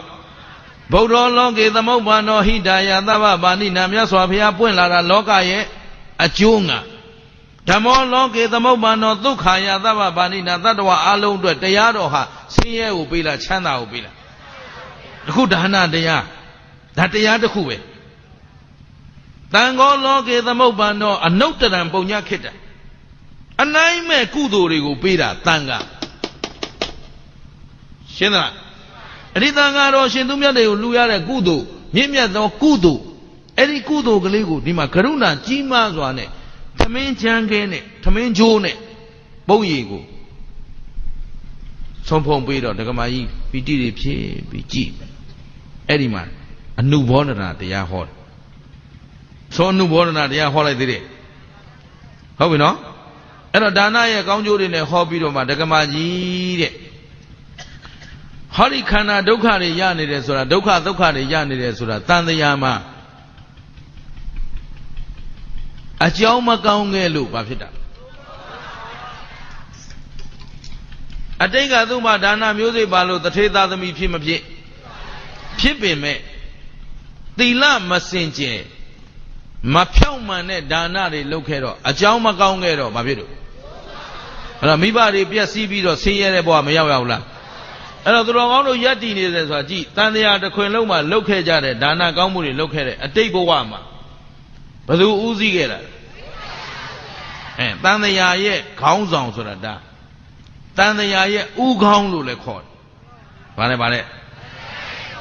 တရားတစ်ပုဒ်မှာရှိတဲ့မြတ်စွာဘုရားရှင်ကိုရောမြတ်ကြီးကိုပုံနာတောထဲမှာနေတဲ့ယသိပုံနာကဖြစ်တဲ့ယသိကိုနတ်သားတစ်ပါးကသူ့ကိုသတိပေးတယ်မင်းသိအောင်လုပ်ရမှာတန်တရားရဲ့ဥကောင်းဆိုတော့အဲ့ဒါမသိလို့မြတ်စွာဘုရားရှိရှာမေးတော့မြတ်စွာဘုရားရဲ့တပည့်သားတွေကဖြေလိုက်တယ်တန်တရားရဲ့ဥကောင်းဆိုတာဘယ်သူတော့အခုခမည်းတော်ကျုပ်တို့ရဲ့ခေါင်းဆောင်အဝိဇ္ဇာပစ္စယသင်္ခါရဆိုတာအဝိဇ္ဇာကမသိတာအကောင်းဆိုအကြောင်းအကျိုးအမှန်မှပိုင်းခြားမသိတာပါလေအကောင်းဆုံးမသိဘူးဆိုတော့ကုသိုလ်မှလည်းမသိဒါမို့လို့ကုသိုလ်လုပ်နေတယ်လို့ပြောပြီးတော့ကုသိုလ်ထဲမှာအကုသိုလ်တွေဘာနေတာတပိတော့သားရှင်ပြုမလို့အလူတန်ဃာတော်အပါဘလောက်လူဘလောက်ဖိတ်ထားတယ်ဆိုတော့ဝက်အချိန်ဘလောက်မှားထားတယ်ကုသိုလ်လားအကုသိုလ်ပြောင်ကျွေးမှပြောင်ရှင်းသလားသူကပြောင်းဖို့အာဟုသို့လုံးတော့ပါလားကျက်ပနကောင်မှာထားတယ်ဓမ္မောက်ဘယ်နှပွဲဆိုတော့လာပြီပေါ့ကွာနော်ဓမ္မောက်နှစ်ပွဲကိုကျက်တကောင်မှတ်ထားသဘောပါသလားရှင်းသလားအဲ့တော့မင်းတို့တွေကုသိုလ်ကောင်းမှုလုပ်တဲ့ထဲမှာနောက်ကအာဟုသို့တွေပါခဲ့မပါခဲ့ပါခဲ့လို့ကိုကုသိုလ်လုပ်မှသူများမိသားစုပြိုကွဲခဲ့တယ်သူများမိသားစုတွေအသက်ဖြတ်ခံခဲ့ရတယ်ဆိုတော့အာဟုသို့တွေပါခဲ့လို့အခုတထေးသမီးဖြစ်ပေမဲ့မိသားစုအကုန်လုံးသိရှင်းမလားနောက်ကြည့်လို့တန်တရားတစ်ခွင်လုံးမသိခဲ့တာကရမ်းလောက်တာကကာယကံတချို့ကကိုမြင့်မြတ်တဲ့ဘဝလေးရောက်နေသူမကိုအလုတ်သမားကိုအခိုင်းစေမန်မဲငေါက်ချင်းချောက်ရှုံချပုတ်ခတ်နှိမ့်မလုပ်ဘူးလားမာနငါကအလုတ်ရှင်နော် nganga shin the king nganga join nila nga join nila nga moy nila ne so pi do mana de ne hein hao chain chao di lo yong nyat ne tu mya aphi kat sa de bawa taung sa de bawa era mana apu shin laအဲ့တော့ကာယကံဝစီကံမနောကံကံအားလုံးဂယုစိုက်ဖို့လိုအပ်မလိုအပ်အတိတ်ကဓမ္မကြီးပြုခဲ့တဲ့အဝိဇ္ဇာပစ္စယသင်္ခါရဆိုတဲ့ကံတွေကကံအကြောင်းအရာသင်္ခါရပစ္စယဝိညာဏဆိုတာဟောဒီဝိညာဉ်စိတ်ကလေးတွေကလည်းအတိတ်ကသင်္ခါရပေါ်မှာမူတည်တာဒီနာယုတ်ကလည်းအတိတ်ကသင်္ခါရပေါ်မှာမူတည်တာတယောက်နဲ့တယောက်ရုပ်ချင်းတူလားစိတ်ချင်းကောမတူဘူးအတိတ်ကအကျိုးပေးပေါ်မှာမူတည်လားနောက်သလယရဏတယောက်နဲ့တယောက်မျက်စိနားနာလျာကိုယ်စိတ်ဓာရ6ပေါက်ပါရာချင်းတူပေမဲ့အစွမ်းပကားချင်းရှင်းသလားဒီမှာကြည့်မျက်မှန်တက်ရတာကံကောင်းလို့လားကံဆိုးလို့ကံဆိုးလို့မျက်မှန်တက်လို့အဟုတ်ထင်မနေနဲ့ဒါကံကူကံတင်မစွမ်းလို့ကူထားရှင်းသလားအဝေးကမှုံတယ်အနီးကျမမြင်ဘူးသဘောပါလားတချို့ကလာတယ်အရှင်ဘုရားဆရာတော်ကဒီမျက်မှန်နဲ့လိုက်တယ်အမလီလိုက်မနေနဲ့ဒီဒုက္ခမင်းတို့မသိလို့မဖြစ်မနေစာကြည့်ရပြီစာကြည့်ပြီးမျက်လုံးကကြိုက်ရှင်းတယ်နော်အကြောင်းကောင်းမှဟောဒီသလယရဏအတူတူပဲမျက်စိချင်းမတူနားချင်းမတူဟမ်သဘောပါသလားအကြောင်းကောင်းမှအကြောင်းစင်ကြယ်မှသဘောပါသလားဒါအတိတ်ကပြုခဲ့တဲ့ကံအတိုင်းခင်ဗျားတို့ရလာမှာဒီခန္ဓာအဲ့ဒီခန္ဓာရတဲ့ထဲကနေအခုဒီဘဝမှာတဏှာဥပါဒံကံနေထမလုပ်ဘူးလားလောက်တော့ကာယကံဝစီကံမနောကံနေမပါဘူးလားအဲ့တော့လောက်တိုင်းကာယကံဝစီကံမနောကံကိုခင်ဗျားတို့ကျုပ်တို့မေးပါဦးမယ်ခုလာကြတဲ့ပုဂ္ဂိုလ်တွေကဘာဘာသာကိုယ်ွယ်သိကြပါနော်အိမ်မှာဖျားရှိလားရှိရင်မနဲ့လင်းလာအိယာထဒီနေ့တည့်ရက်ထဲဒီနေ့မနဲ့အိယာထကလေးကရင်ခုချိန်ထိအိယာထတုန်းကငါဒီနေ့တနေကုန်လုံးသမျှကာယကံဝစီကံမနောကံမှာအကုသို့ကင်းအောင်လုပ်မယ်လို့စိတ်ကူးပြီးဒိဋ္ဌံပြီးထလာတဲ့လူဘယ်နှယောက်ပါလဲဟမ်ငါဒီနေ့လုံးသမျှကာယကံဝစီကံမနောကံမှာအကုသို့မှုမဖြစ်စေရဘူးလို့ပါလားဘယ်ဖျားမှမရှိဘူးခင်ဗျားတို့သဘောပါလားဘုရားရဲ့တပည့်သားမှန်ရင်အဲ့ဒီစိတ်ကူအဲ့ဒီတတိအမြဲရှိနေရသဘောပါလားပြောသမျှကာယကံဝစီကံမနောကံလှုပ်သမျှအလုတ်တိုင်းကိုအာကုသို့ကင်းအောင်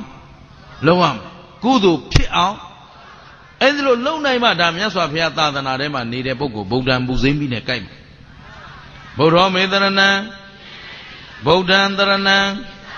ဗုဒ္ဓံပူဇေမိဓမ္မောမေတရဏံဓမ္မံတရဏံဓမ္မံသံဃောမေတရဏံသံ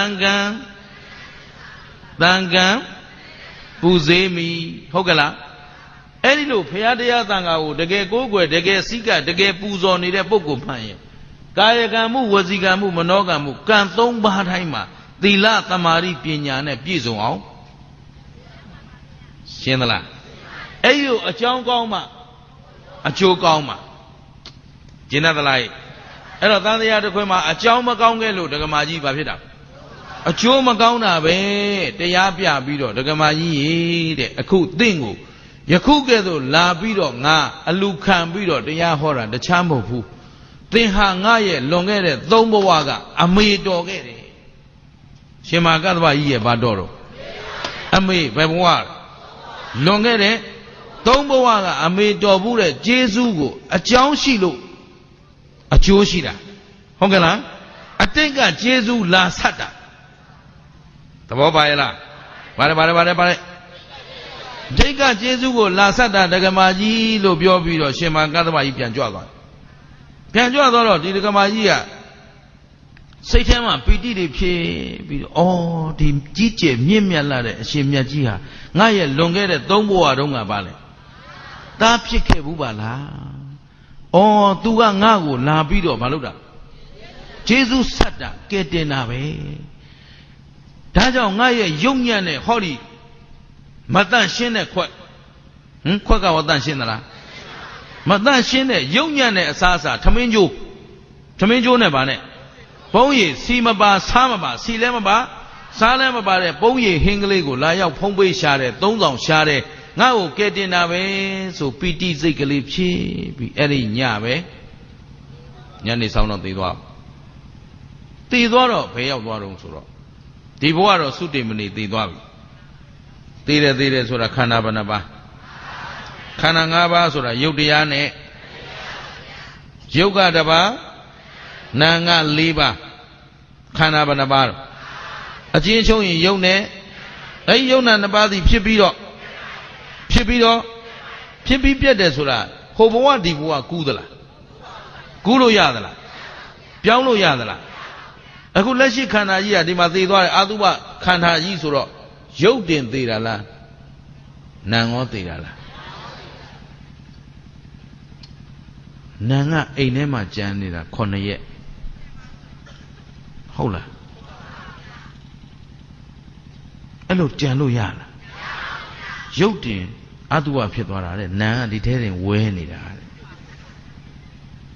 Sheila. Sheila Yodiane. Piet do. Dilo that matter. Get it the thing agreeing around the lower and no one like you.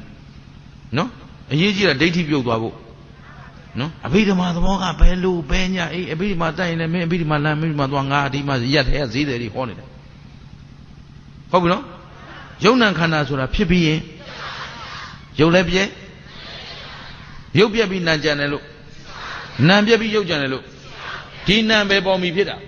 Yobomi, the Yoga. Cool Camaro, Yona, Adushin to a pin, they look Camaro Mabo Mododira. Namashine at the Yoga. Both those are we, Pilayabi. Dobadala. The car, Yoji Bao Nilu Yadala. Nani Bao Nilu. The Yoga, Dina Bebomi Pita. Yobo mi pita, yoga le badu mi ne yara. Shinra. Ero, di yona khana ji ye thabo ka phit pi yin piet ne lo so di khana di tu sin ye ma ye khana ka do di ma jwe ke bi phit pi do piet twa. Da yin me tu ko a chiu pi lai de Naima Narati Nabbi be de le. Naima Narati Nabbi ma nat thami tat thain achan yan shi de nat thami twa phit de. ဟုတ်ပလားဘယ်နတ်ပြည်ရောက်သွားလဲနေမာနရတိနတ်ပြည်ဘယ်နှတတ်ရှိတော့စတုမာရေတာဝရိသာယာမတုတ်တိသာနေမာနရတိဘယ်အထက်ရောက်ငါးရမြောက်ရောက်နေတာတရားမင်းကဘယ်အထက်မှနေတာဝရိသာမထာမထတရားမင်းဘယ်မှာနေလူပြည်ရဲ့အထက်မှာစတုမာရိနတ်ပြည်ရှိတယ်စတုမာရိနတ်ပြည်ရဲ့အထက်မှာဒါဝရိနာအခုပြောက်သွားတာနတ်ပြည်ဘယ်နှထက်ငါးရမြောက်ရောက်သွားတာဆိုတော့တရားမင်းထက်မြင်းနေတော့တရားရှာမတွေ့ဘူးတရားမင်းကဒီကမာကြီးတော့သေသွားပြီတဲ့ဘယ်ရောက်ဘူးလဲသူငရဲပြည်ကြည့်လို့ရတယ်ငရဲသလိษံပြိတ္တာသူတကယ်ပဲလေးပုံကြည့်တယ်မတွေ့ဘူးစတုမာရိနတ်ပြည်သူသိတယ်မတွေ့ဘူးအဲ့တော့သူ့တကောင်စင်းသူပြန်ကြည့်Masla Salian and go, no? Dobala. I the Gaussian Baum and Lojo. Error, the Gaussian Giro, do the Gaussian and Wemla. Hoblai. Error, do Shalom do, Tenabi, do Dosilomia, do Anamabai. Dobala. A test of Yamami Yuli. Error, a baby and La Rosa, Miaswa Viasi Piana. A Shimpiare, Manega, Taminjone. ပုံးရီလှူသွားခဲ့တဲ့ဟိုနွမ်းပါတဲ့ဒကမာကြီးသေပြီတဲ့ဘယ်ရောက်သွားပြီတော့တဲ့ဟာတရားကံတိုင်းတိုးပေးတာပေါ့ကွာဘာတိုင်း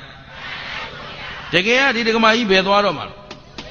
ဒေအိုးသွားမှာသူ့ရဲ့အကြောင်းကံရဘယ်သွားမှာအခုဘယ်သူကကယ်လိုက်တာ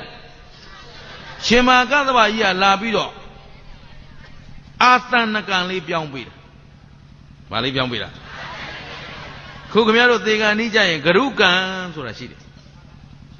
အခုအာဟုသူအရာပြောတော့အမိတတ္တကံအဖတတ္တကံဘုရားသွေးစိမ့်တရားသွေးလုတ်တဲ့ကံယဟန္တာသွေးတတ္တကံသံဃာသင်္ခရကံ မရှိဘူးလားအဲ့ဒီကံ၅ပါးကျူးလွန်ထားတဲ့ပုဂ္ဂိုလ်ကတော့သေချာတယ်ပြင်လို့မရဘူးဘယ်သွားမလို့အဲ့လိုကြီးမားတဲ့ကံမဟုတ်ရင်အာစိဏကံကိုတော်ကောင်းတို့နေ့စဉ်တရားပွားများပါတရားအထုတ်ပါမပြောဘူးလားအဲ့ဒါအာစိဏကံအာစိဏကံအားကောင်းနေတဲ့ပုဂ္ဂိုလ်ကြတော့သေကံဤကိုယ်ယုံနံကိုယ်ယုတ်ကိုယ်နံကိုယ်ခန္ဓာကိုကိုယ်ဝိပဿနာရှုပြီးသိလို့ရမရအေးအမြဲတမ်းဗုဒ္ဓနုတ္တိပွားများနေတဲ့လူကလည်းဗုဒ္ဓနုတ္တိကုသိုလ်အာယုံပြုပြီးသိလို့မရဘူးလားအဲ့ဒါအာစိဏကံဟုတ်ပြီနော်အဲ့ဒါလိုမှမဟုတ်ရင်ဟိုဘက်ကကထတာဆိုတာခမရတို့ဘဝများစွာကတန်တရားကပြုလာတဲ့ကံတွေအခုဒီဓမ္မကြီးကိုငရဲအကျိုးပေးမယ်ဆိုတာတန်တရားကပြုလာခဲ့တဲ့ကံဒီကံအကျိုးပေးမှာကိုအခုအာသနကံနဲ့ပြင်လိုက်ဘာနဲ့ပြင်လိုက်တာအာသနကံဆိုတာသေကံဤမှာပြောင်းလိုက်တဲ့အာယုဘာလဲပြောင်းလိုက်တဲ့အာယုဒီမှာရှင်မာကသဗ္ဗကသူ့မျိုးမို့လို့လာကယ်မဲ့လူရှိတယ်နင်တို့မျိုးဘယ်သူရှိတော့သောပါလား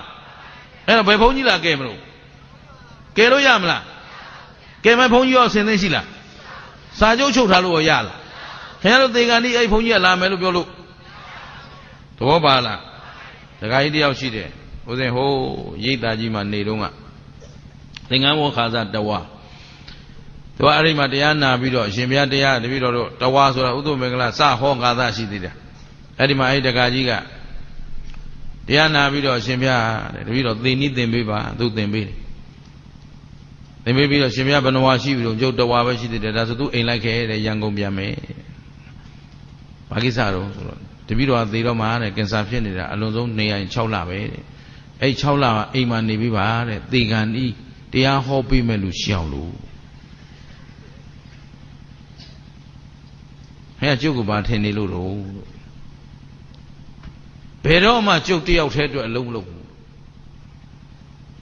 ရှင်းလား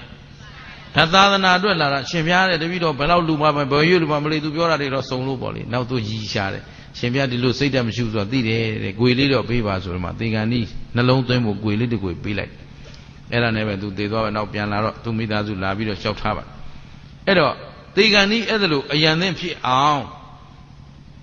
ဒီဆရာတော်ကဲပါဟိုဆရာတော်ကဲပါလှုပ်ထားလို့ရမလားအခုခမည်းတော်ကအာသနကံပြောင်းပေးမဲ့ပုဂ္ဂိုလ်မရှိရင်အာစိဏကံအာကိုရဘာအာကိုရမလဲအာစိဏကံဆိုတာကိုအမြဲလေ့ကျင့်ပွားများအားထုတ်ထားတာမရှိရင်ပြင်လို့ရမလားအခုဒီမှာသေချာနေပြီဒကမာကြီးပြင်တာမပြင်နိုင်ရင်ဘယ်သွားမှာအခုတော့ရှင်မာကသဗ္ဗကြီးကသိတဲ့ပုဂ္ဂိုလ်နောက်အကြောင်းအကျိုးဆက်ကလည်းရှိနေတော့သူ့ရဲ့သုံးဘဝကမိခင်တော်ခဲ့ဘူးတဲ့ပုဂ္ဂိုလ်မို့လို့လာပြီးတော့အာဓမ္မဒီထမင်းကျိုးဆွမ်းခံစားပြီးတော့ဖုံးပေးပြလိုက်တဲ့ကုသိုလ်ရှိတော့ဒီဒကမာကြီးပဲရောက်သွားဘယ်နှပ်ပြီနေမာနရတိသူ့ထက်မှာပရဏိမိတဝတ္တဝရီတပြီပဲကြံတော့တယ်ရှင်းတယ်နော်အလွန်ကြီးကျယ်တဲ့စည်းစိမ်ပိုင်ရှင်ဖြစ်သွားတယ်အဲ့ဒါမြတ်စွာဘုရားရှင်ကိုယ်တော်မြတ်ကြီးကတရားတဲ့ကံအတိုင်းသွားပြီဘာအတိုင်းသွားလဲအဲ့ဒါတပည့်တော်ရှာမတွေ့လို့ဘုရားတဲ့ဘယ်ရောက်နေတယ်လဲဆိုတော့ဘယ်ရောက်နေမာနရတိနတ်ပြည်မယ်ဆိုတော့ဒကမာကြီးကဟိုကကိုရောင်ကိုဝါတွေတောက်ပစွာနဲ့တခါတည်းတသိန်းတော့နတ်သမီးအချမ်းရမ်းနဲ့တူမြတ်စွာဘုရားရှိမောက်ကိုညချမ်းမှဆင်းလာအဲ့ဒါတရားကြည့်လိုက်တော့ဩထမင်းကျိုးလူတဲ့ဒကမာဘယ်ရောက်သွားနေမာနရတိရှင်းသလားအဲ့ဒါသူ့ကျေးဇူးကိုသူကြည့်ပြီးတော့သူဘာကြောင့်လဲဆိုရှင်မာကသဗ္ဗကြီးကျေးဇူးဆိုရှင်မာကသဗ္ဗကိုရှောက်ထားဖို့လာရင်းနဲ့မြတ်စွာဘုရားနဲ့အတူရှင်မာကသဗ္ဗကြီးရှေ့မောက်မှာသူ့ရဲ့ကုသိုလ်သူပြုခဲ့တဲ့ထမင်းကျိုးကုသိုလ်သူ့ကိုကယ်တင်လိုက်တဲ့သံဃာဂုံကျေးဇူးဘာဂုံကျေးဇူးအဲ့တော့ဘုရားဂုံတရားဂုံသံဃာဂုံကိုတရားမင်းရှေ့မှာတင်လျှောက်ထားပြီးတော့မြတ်စွာဘုရားရှင်ကိုယ်တော်မြတ်ကြီးကအဲ့ဒီဒကမာကြီးလျှောက်ထားချက်တွေကိုအများတတ္တဝါတွေသိဖို့ပြန်ပြီးတော့တရားဟောတယ်ဟုတ်ပြီနော်ဒီတော့အနှဲငယ်များလောက်လေးဒါနာပဲဆိုပြီးပေါ့ဆာနေလို့ဒါဖြင့်သူတော်ကောင်းတို့ကုသိုလ်ကောင်းမှုနေ့စဉ်ပြုဖို့လိုအပ်မလို့နေ့စဉ်ပြုမထားနိုင်ရင်သေကံဤမှပြင်ကျင်ပါတယ်ဆိုလို့ဂျေနသလားဒီမှာကြည့်တော့ရှင်မာကသဗ္ဗကြီးရဲ့ကျေးဇူးကြောင့်ဒီပုဂ္ဂိုလ်ဟောဒီနတ်သမီးဟာထမင်းကျိုးကလေးလှူပြီးတော့ဒါမို့ခုနကအာစာမဒါယိကာဝိမာနာထမင်းကျိုးလှူပြီးတော့နတ်ပြည်ရောက်သွားတဲ့ဒကမဟုတ်ပလားအဲ့တော့အဲ့ဒီဒကမကြီးပြန်လာပြီးရှင်မာကသဗ္ဗလျှောက်တယ်မြတ်စွာဘုရားကတရားဟောတယ်တရားဟောတော့နတ်ပြည်ရောက်သွားတဲ့ပုဂ္ဂိုလ်ဆိုတော့ Can let Teddy Nyan let Teddy Tendo Kanabanaba Miedala Meula Pibiro Tania the Quima Kananet Tania Lenny Chana Malasiemla Kana Mayan Badisa Tide Nyanga Ho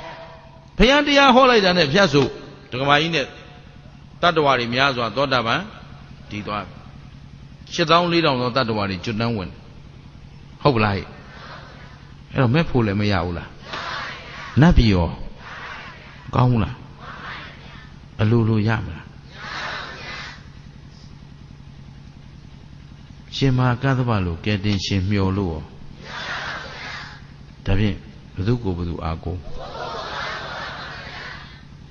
Good I Nabi on Lulu or Miaula Since I've seen no Good I Nabi on Lulu or Miaula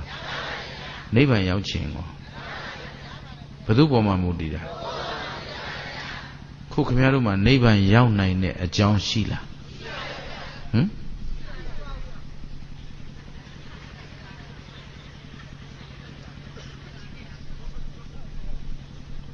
Neighbor young nine John Sheila.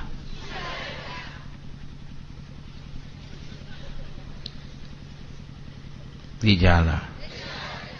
Yona Alo neighbor young nine Mayona Aloma a queen ye dandu Shide Tumo Ngamo Yo need a matine. Did he say a little Yawamla? Chana Luo Singera Chanara Nesaila Maymari Yawamla or Gigi Yawamla Tejala Yonino Davi But something that on a neighbor may you below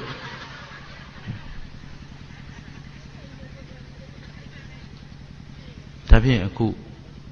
Pen Nizi Yame Besane, Dilane Tejala. Oh, my down you, Masu Namero that had a Sampia. Time the Nangano, you are a Sampia, you are Babiani Manomadi.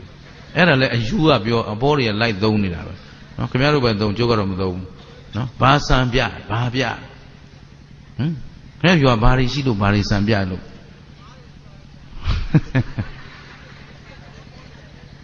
Hello, Alo neighbor young nine John Shibishi Piezo Mobiezo. A good piata than Anamadula.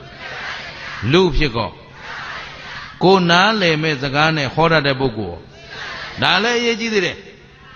Pedagomo Bali or so she go mat alone and part of a Badimro. The Bobarino. Kukamero Nale Bada Zagane, they are Hora de Bogo Shibishi. Hobby, town that now. Tijarino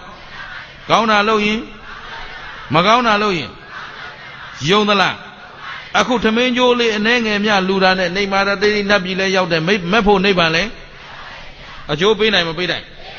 Never good or Gamus or a low time, a low time. Low them, low them. Gamu Mabavan and Neba Yaudasura. Tamil Dana, the Billiman, Nebango Yana Meonai. Menyango Yana Meonai. Nebango Yana Meonai. Jinadala. Dabi Yaunai on Yaw on Josabu, Lu Amalua. Dabi Aloma, neighbor Yana in a queen. She did, Dabi Ako Yaujamala. Velolu Yamale. I told the Luma, Amato Penero. Jinadala. Yauna in a queen Lanino. A two-do way, Camaro Buduma Mio. Gupaya and Ashimishi. A Payadi Loga Joe was sound night. Yon the la. Yon the Lao Yaume. Mata. Go yon the Lao Pay. Yauma. Megan Shiba de Yadi, Chana will be night. Tiana Nirebo, Tiana Leore Kayaga was the Gamadoga, Ato Nirebo go the Piso Bandia, Chana Muyana, Miana. Yon the la. Below Chana Mlo. Yon the Lao Chana me, Yamio. Mata, and Lagabion is a Gamabu. Not on Gamabion is a Gamu no. Below Chana. တရားပေါ်မှာယုံကြည်သလောက်ပဲချမ်းသာရှင်းသလားတန်ခါသည်ခမည်းတော်အတွက်ကောင်းမှုစိုက်ပျိုးရလေယာမြေကောင်းဖြစ်မဖြစ်ဒါဖြင့်ကောင်းမှုတွေရနိုင်မရနိုင်ဘယ်လောက်ရယုံသလောက်ပဲရမယ်ကျင့်တတ်သလားသဘောပေါက်သလားသာသနာဘယ်မှာတည်ယုံကြည်သူရဲ့နှလုံးသားမှာတည်တယ်ပြန်ပြောဘုရားတရားသံဃာပေါ်မှာခမည်းတော်နှလုံးသားတွေကယုံသလောက်အကျိုးဘေးမှာရှင်းသလားဒါဖြင့်သာသနာဆိုတာအပြင်မှာတည်တာလားနှလုံးသားထဲမှာတည်တာဒါဖြင့်ခမည်းတော်အိမ်မှာဘုရားရှိသလားဒါဖြင့်ကိုယ်ထဲမှာပေါ့ရှိအောင်ဘု து စကားနာထောင်ခင်ဗျားတို့အိမ်မှာတရားရှိသလားတရားယရဏရှိသလားရှိရင်အိမ်သားချင်းချင်းပြောဆိုဆက်ဆံတဲ့နေရာတရားနဲ့လျော်ကြရဲ့လားဒါဟုတ်ပလားတရားနဲ့လျော်အောင်ပြောဆိုဆက်ဆံကြသလားနိုင်တဲ့စီနေလုံနေကြသလားဆိုတာဘု து ကိုဘု து ဝေဖန်နိုင်တဲ့စီနေပြောနေကြတယ်တယောက်ထွက်သွားတယောက်အတင်းပြောတယ်ဆိုရင်အဲ့အိမ်မှာတရားကျင့်တတ်သလားဒါဖြင့်အကြောင်းကောင်းမှဘာဆောင်နေရတရားဆောင်နေကဲဒီဓမ္မကြီးကိုကယ်သွားတာရှင်မကတ္တမကယ်သွားတာလားတရားကယ်သွားတာသူပြုသွားတဲ့ကုသိုလ်တရားကုသိုလ်စိတ်ကုသိုလ်ကံတရားကကယ်သွားတာဒါဖြင့်အခုလည်းခင်ဗျားတို့ကပုဂ္ဂိုလ်အားကိုးရမှာလားတရားအားကိုးရမှာဒါဖြင့်သတိထားပညာနဲ့ကြည့်ဘယ်သူကိုဘယ်သူကြည့်မလဲကိုကြည့်ခန္ဓာဘယ်နှပါးမြဲသလားမမြဲဘူးလားဒီထဲမှာမအုံမဲ့ပုဂ္ဂိုလ်မအုံအောင်တားစမ်းအဖေမေကိုတားခိုင်းဆရာသမားတားခိုင်းဖယားတားခိုင်းရမလားအိုချိန်တိုင်းရင်အခုနေတိုင်းခမည်းတော်ကိုမွေးပြီးကြတဲ့ကရင်အိုခြင်းတရားကချုပ်ကင်ထားတယ်သူ့လက်ကလွတ်ရလားအိုပြီးရင်နာမမပူးနဲ့အခုတော်တောင်နားကုန်ကြပြီသွေးတို့စီချိုနှလုံးဟုတ်ကလားကြောက်ကမနာသေးဘူးလားနာပြီးရင်တော့သိကြပြီအသေးမဥခင်ဒါဖြင့်သတိထားအဲ့တော့အခုဒီမှာဝိမာနဝတ္ထုမှာလာတဲ့ဝတ္ထုကလေးထမင်းကြိုးလေးလှူယုံနဲ့နတ်ချမ်းသာရပြီးတော့နိဗ္ဗာန်မဲ့ဖို့ရသွားတဲ့ပုဂ္ဂိုလ်တွေရှိတယ်ဆိုတာယုံသလားဒါဖြင့်အခုခင်ဗျားတို့မှာကုသိုလ်ကောင်းမှုတွေအားထုတ်နိုင်စွမ်းဒါနတွေရောမလုပ်နိုင်ဘူးလားသီလတွေရောတရားဘာဝနာအားထုတ်နိုင်တဲ့အခွင့်အလမ်းရောဒါဖြင့်ဒီအခွင့်အရေးတွေလက်လွတ်ခံကြမလားရအောင်ယူကြမလားဒါဖြင့်စည်းစိမ်ဥစ္စာကအဓိကလားသီလသမာဓိပညာအဓိကလားယာဓုဂုံတိန်ကအဓိကလားသီလသမာဓိပညာအဓိကလားဒါဖြင့်သီလသမာဓိပညာဘယ်မှာကိန်းအောင်ကိုယ်နှလုံးသားမှာကိန်းအောင်အားထုတ်နိုင်မှတရဏဂုံ၃ပါးကိန်းတဲ့ပုဂ္ဂိုလ်ဖြစ်မယ်ရှင်းသလားဟဲ့တရဏဂုံမြဲတဲ့ပုဂ္ဂိုလ်မှဘယ်ရောက်မှာနိဗ္ဗာန်ရောက်မှာကျင့်တတ်သလားဒါဖြင့်သတိထားဘသူတရားပြက်ကိုမပြက်စေနဲ့ခန္ဓာဘယ်နှပါးဖြစ်ပြီးရင်ကဲဖြစ်ပြီးပြက်တာဘာသစ္စာသိတဲ့ဉာဏ်ကသေတာကနောင်ခန္ဓာမလာတာကသစ္စာဘယ်နှချက်ကဲကဲတော့သစ္စာ၄ချက်တစ်ပြိုင်တည်းကြိုက်မှသာလေရင်တန်တရားဝတ်တွင်းကလွတ်ကင်းနိုင်မှာဖြစ်တဲ့အတွက်မမိတ်မလျော့မပေါ်ဆာသောတတိမလျှော့သောဇွဲလုံးလဝရိယကိုလက်ကင်ထားပြီးတော့ဒီဘဝဒီခန္ဓာမစွန့်ကြခင်ဒီတန်တရာဒုက္ခကလက်စသိမ့်နိုင်အောင်ကြိုးစားကြပါစို့လို့လေးစားစွာနဲ့တိုက်တွန်းရင်းနဲ့ဒီညဒီမြနဲ့ပဲနားကြစို့